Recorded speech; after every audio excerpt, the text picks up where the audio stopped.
Hi, I'm in my garden on Good Friday afternoon.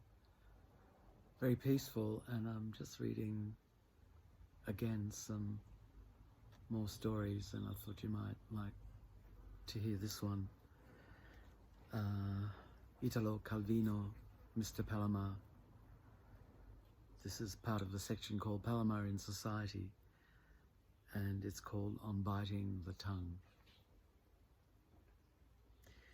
In a time and in a country where everyone goes out of his way to announce opinions or hand down judgments, Mr. Palomar has made a habit of biting his tongue 3 times before asserting himself.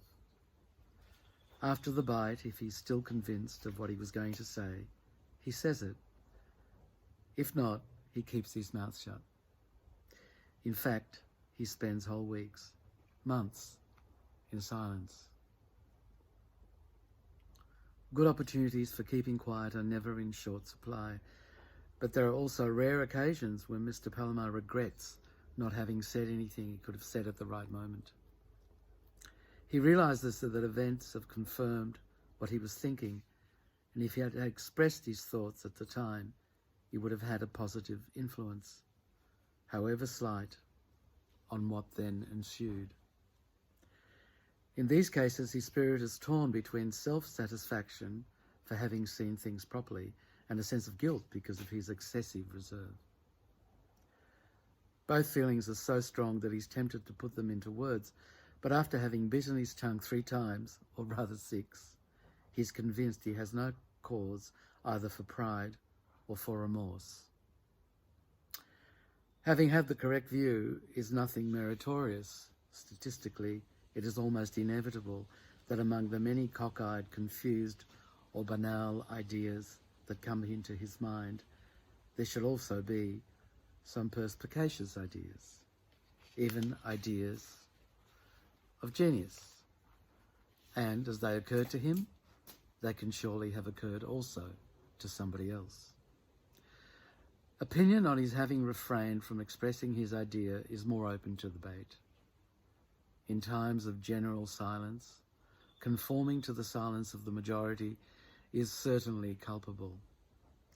In times when everybody says too much, the important thing is not merely to say what is right, which in any event would be lost in the flood of words, but to say it on the basis of premises, suggesting also consequences, so that what is said acquires the maximum value. But then if the value of a single affirmation lies in the continuity and coherence of the discourse in which it is uttered, the only possible choice is between speaking continuously or never speaking at all. In the first case, Mr. Palomar would reveal that his thinking does not proceed in a straight line but zigzags its way through vacillations, denials, corrections, in whose midst the rightness of that affirmation of his would be lost. As for the other alternative, it implies an art of keeping silent, even more difficult than the art of speaking. In fact, silence can also be considered a kind of speech, since it is a rejection of the use to which others put words. But the meaning of this silent speech lies in its interruptions, in what is from time to time actually said, giving a meaning to what is unsaid. Or rather, a silence can serve to dismiss certain words, or else to hold them in reserve for use on a better occasion.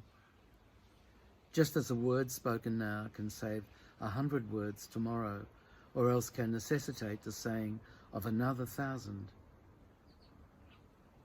Every time I bite my tongue, Mr. Palomar concludes mentally, I must think not only of what I'm about to say or not say, but also of everything that, whether I say it or do not say it, will be said or not said by me or by others.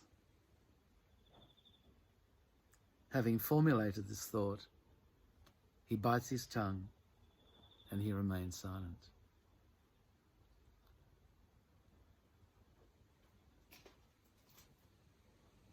This garden is silent except for the falling of the odd crabapple now and then behind me. I hope you have a lovely and safe Easter. See you soon sometime.